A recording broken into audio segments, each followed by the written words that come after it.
Aloha and welcome to this module on deployment.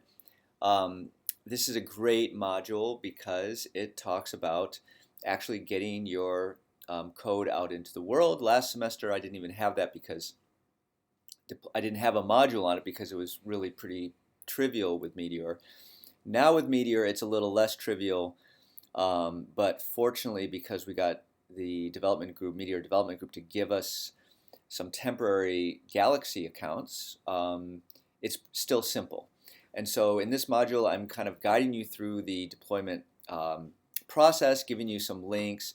The major link that is you really want to look at for this is this one called Deploying a Meteor App to Galaxy, a Step-by-Step Guide. And if you follow that one, you should be good. These other ones are just kind of more reference. Actually, this is a good one too, though. I'd like you to read this because this gives a very kind of a 30,000 foot level concept of deployment, and then we delve into the specifics of Meteor and Galaxy for the other readings. So the two things I want you to do is first, just any old Meteor app doesn't need to do anything interesting, just a tutorial app or whatever. I want you to deploy that to Galaxy so that everybody in the class has done a deployment and understands how it works. It's really straightforward. You create a MongoDB database at MLab, and then you do some configuration and you do a command, and it's all done.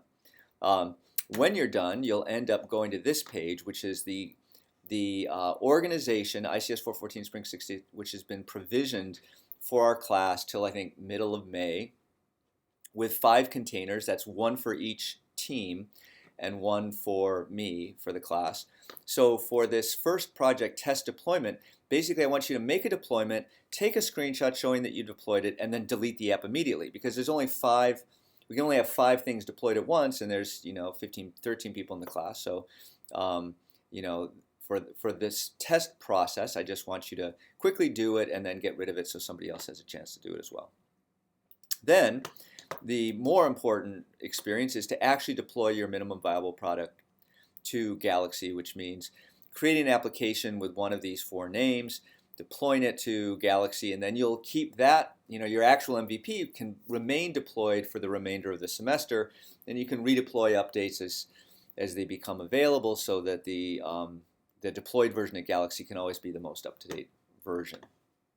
So that's what this is.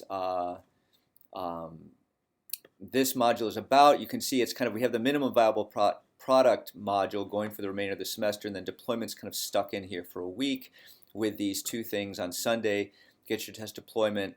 On Tuesday, get your real deployment of your MVP done in time for the second milestone, so that as of the second milestone, you'll have a Galaxy deployment. So have fun with deployment. It's a great thing. We're very fortunate to be supported by the Meteor folks for this class, and talk to you soon.